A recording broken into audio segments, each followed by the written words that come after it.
వ్యాపారులు అన్ని వర్గాలు ఇబ్బందులు పడుతున్నారని హరీష్ రావు ఆవేదన వ్యక్తం చేశారు. సింగరేణిలో బొగ్గు నిల్వలు లేకనే ఈ దుస్థితి వచ్చిందని స్పష్టం చేశారు. థర్మల్ కేంద్రాల్లో బొగ్గు లేదని బీఆర్ఎస్ చెబితే 40 లక్షల టన్నుల బొగ్గు ఉందని సర్కార్ బుకాయించిందని ఆగ్రహం వ్యక్తం చేశారు. ఇచ్చిన హామీలను ఎగ్గొడుతున్న కాంగ్రెస్ పెద్దలు కమిషన్లు మాత్రం దండిగా దండుకున్నారని హరీష్ రావు దుయ్యబట్టారు.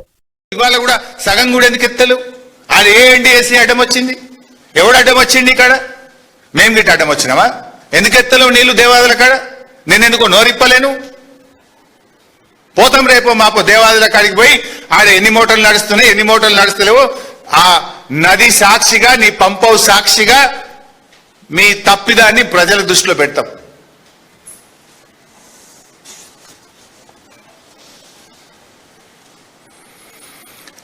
ఇక పరిస్థితి ఏర్పడ్డది. అంటే ఎప్పుడు కరెంట్ వస్తుందో ఎప్పుడు పోతుందో అర్థం కానటువంటి పరిస్థితి ఏర్పడ్డది. ఈరోజు రాష్ట్ర వ్యాప్తంగా 11 జిల్లాల్లో రైతాంగం సబ్స్టేషన్ల ముందు ధర్నాలు చేసినారు. రాష్ట్రంలోని 11 జిల్లాల్లో మాకు సరిపడా కరెంట్ రావట్లేదు, 8 గంటల విద్యుత్ కూడా రావడం లేదని రాష్ట్రంలోని అనేక సబ్స్టేషన్లను రైతాంగం ముట్టడించినటువంటి పరిస్థితి. రాష్ట్రంలో ఈరోజు ఎందుకు కరెంట్ లేదు అంటే థర్మల్ విద్యుత్ కేంద్రాల్లో బొగ్గు అందుబాటులో లేదు. అంటే ఇది కేవలం ప్రభుత్వం యొక్క నిర్లక్ష్యం వల్ల, నేరపూరిత నిర్లక్ష్యం వల్ల ఈ పరిస్థితి ఏర్పడ్డది. ఇన్ఫ్యాక్ట్ మీ అందరికీ కూడా తెలుసు, మేము సింగరేణి మీద పవర్ పాయింట్ ప్రజెంటేషన్ పెట్టి అనేక సార్లు ప్రభుత్వాన్ని హెచ్చరించినాం. థర్మల్ విద్యుత్ కేంద్రాల్లో వారం రోజులకు సరిపడే బొగ్గు నిల్వలు కూడా లేవు. ఒకవైపు ఏమో మీరు బొగ్గు స్టాక్ ఉంది, 40 లక్షల మెట్రిక్ టన్నుల బొగ్గు స్టాక్ ఉందని చెప్తారు, కానీ విద్యుత్ కేంద్రాల్లో బొగ్గు లేదు, ఆగిపోయే ప్రమాదం ఉందని బీఆర్ఎస్ పార్టీ హెచ్చరిస్తూ వచ్చింది. అయినా మీలో ఉలుకు లేదు, పలుకు లేదు. ఇవాళ ప్రతిపక్షంగా మేము మిమ్మల్ని నిద్రలేపినా కూడా మీ నిర్లక్ష్యం వల్ల ఇవాళ రాష్ట్ర ప్రజలకు, రైతాంగానికి శాపంగా మారింది. వీళ్ళ తీరు వల్ల ఇవాళ రాష్ట్రంలో అనేక థర్మల్ విద్యుత్ కేంద్రాల్లో ఇవాళ విద్యుత్ ఉత్పత్తి నిలిచిపోయిన పరిస్థితి ఉంది.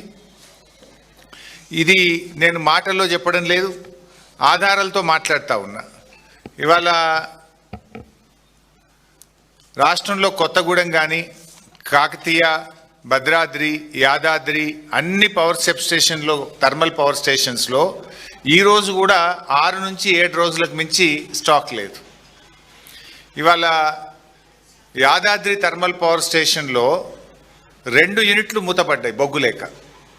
యూనిట్ నెంబర్ 1, యూనిట్ నెంబర్ 4 అంటే 1600 మెగావాట్ల విద్యుత్ ఉత్పత్తి బొగ్గు లేకపోవడం వల్ల యాదాద్రి థర్మల్ పవర్ ప్లాంట్లో విద్యుత్ ఉత్పత్తి నిలిచిపోయింది.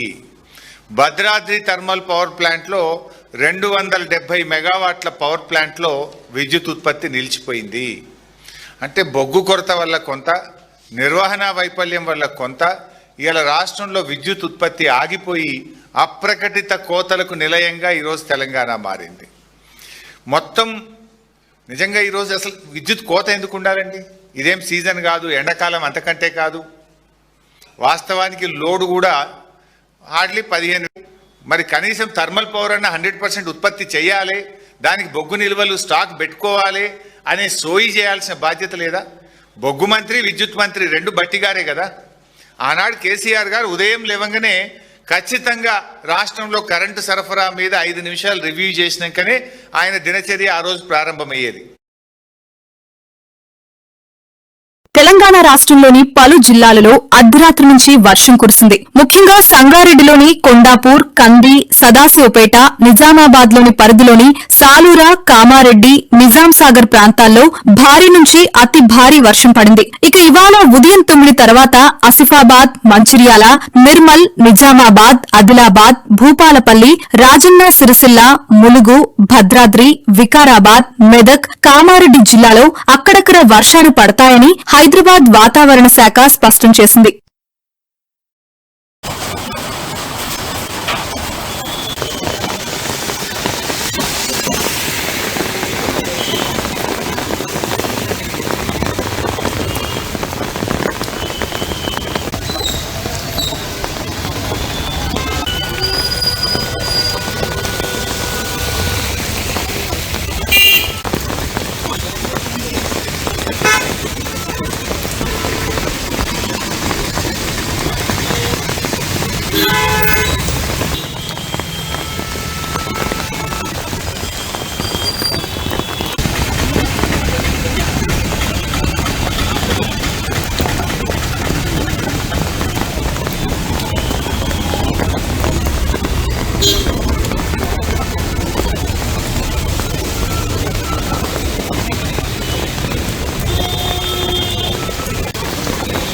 ఆగేటమ్మా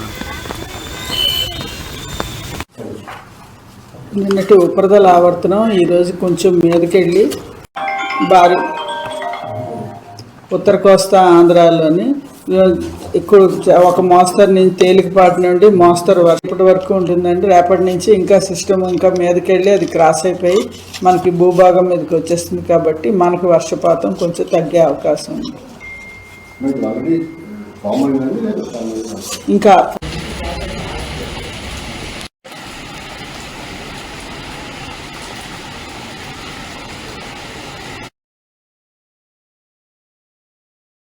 కేపీహెచ్బీ పోలీస్ స్టేషన్ పరిధిలో ఓ యువకుడిపై హిజ్రాల్ కత్తులతో దాడి జరిగిన ఘటన ఆలస్యంగా వెలుగులోకి వచ్చింది. ఈ ఘటనకు సంబంధించిన సీసీటీవీ దృశ్యాలు సోషల్ మీడియాలో వైరల్ అవుతున్నాయి.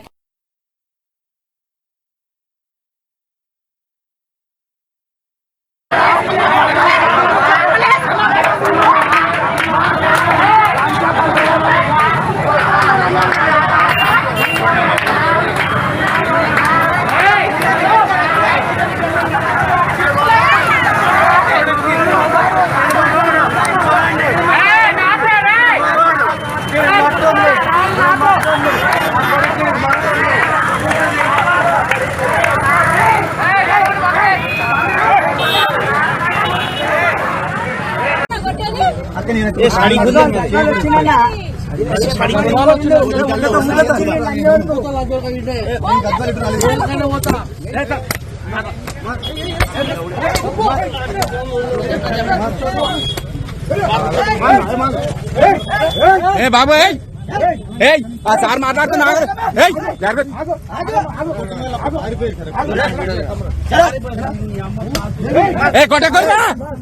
కొట్టకొరే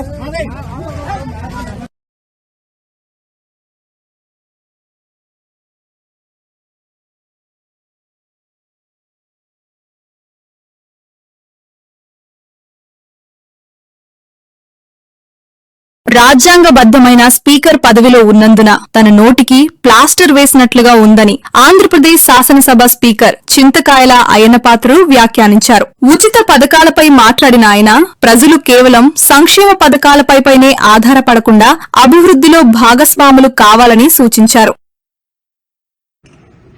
ఈనాటి వరకు కూడా ఒక్క రోజు కూడా అసెంబ్లీకి రాలేదు సార్.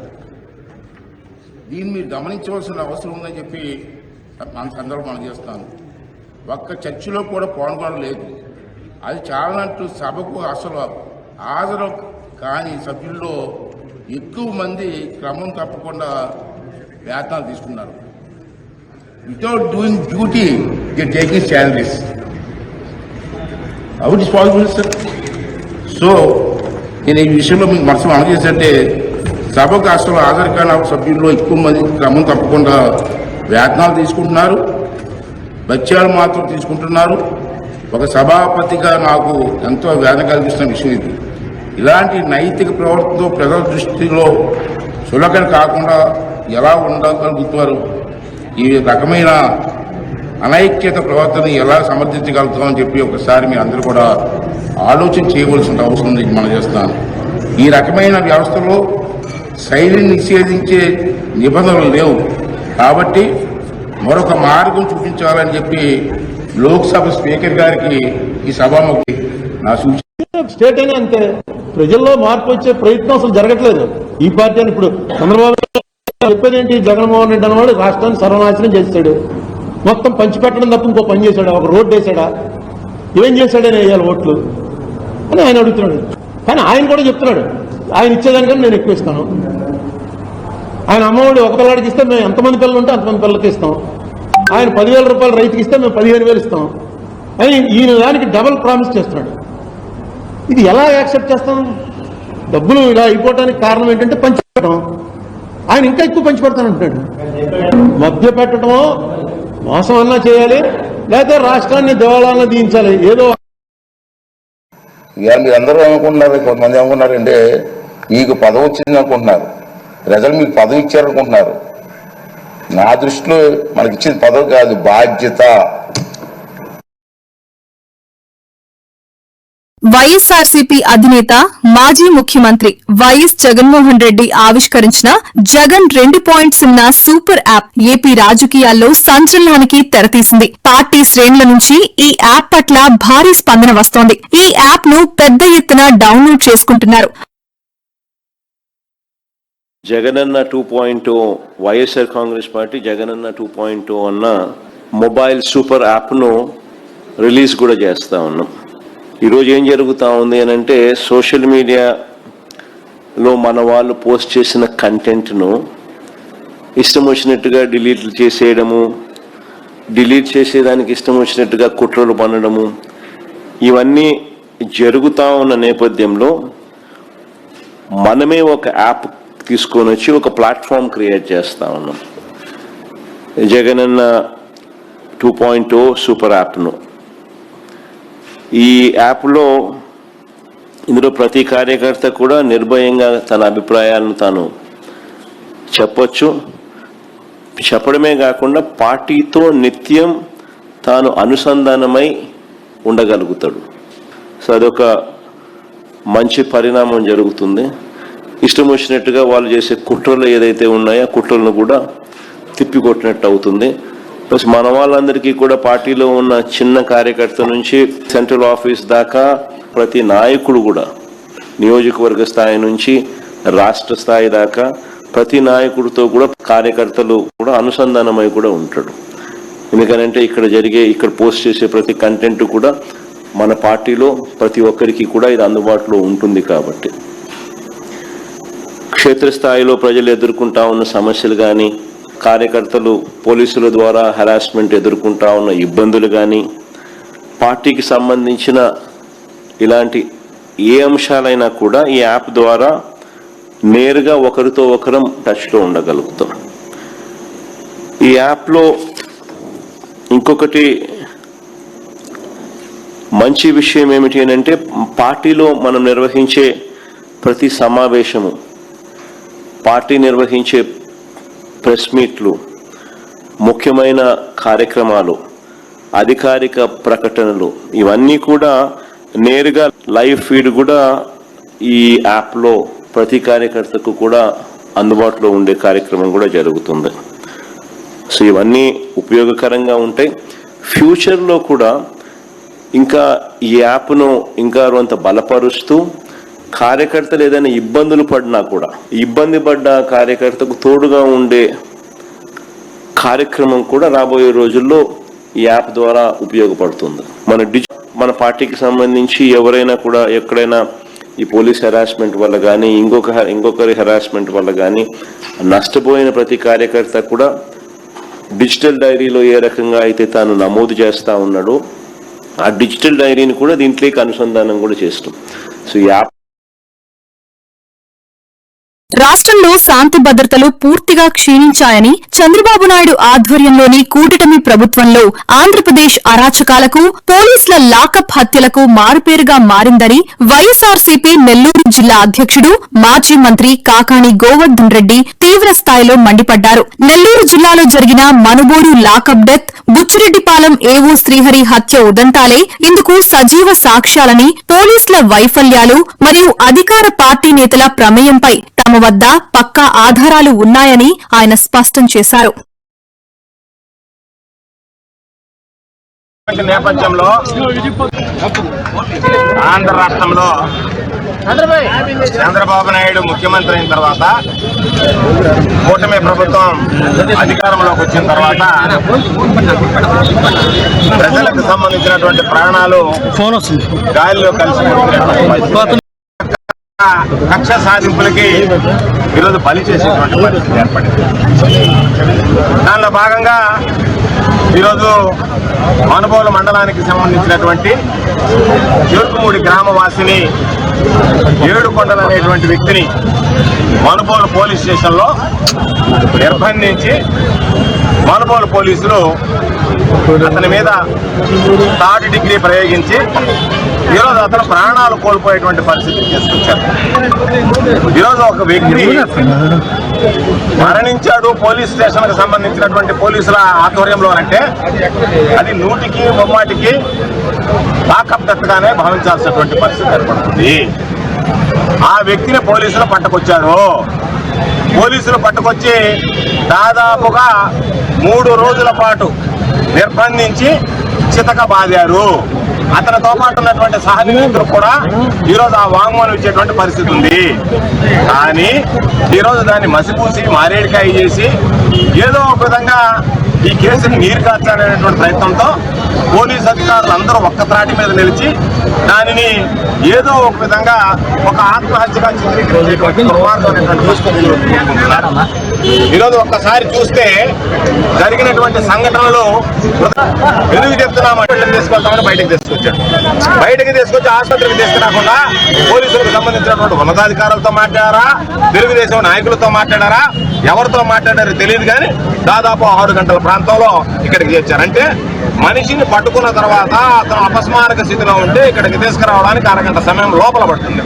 అటువంటిది 3:30-4 గంటల సేపు ఆ పిల్లవాడిని ఇక్కడికి తీసుకురాకుండా బయట తిప్పి 6 గంటలకు తీసుకొస్తే ఇక్కడ ఉన్నటువంటి వైద్యులు అయ్యా మీరు తీసుకొచ్చేటప్పటికి ఇతను చనిపోయాడు అని చెప్పడం.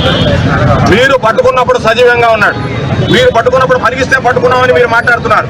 పట్టణానికి ఈడ్చి మీరు కొట్టినటువంటి ఆనవాళ్ళు నేను ఎమ్మెల్సీగా ఉన్నటువంటి మురళి గారు మేమందరం వెళ్ళి చూసి వచ్చాము. ఇప్పుడు ఒంటి మీద గాయాలు ఉన్నాయి, వెనక్కి తిప్పి చూసాం, వీపు మీద గాయాలు ఉన్నాయి. అధికారులు ఏం చెప్తున్నారంటే రకరకాలుగా చెప్పారు. అందుకే నేను వచ్చి ఆ కుటుంబ సభ్యుల చేత డీఎస్పీ గారికి వినతి పత్రం ఇచ్చాం. అయ్యా మొత్తం వీడియోగ్రాఫింగ్ చేయించండి, ఉన్నటువంటి దాని మీద మొత్తం కూడా ఎక్కడా కూడా ఎక్స్పర్ట్స్ చేత ఎవడో ఒకరి చేత చేయించేందుకు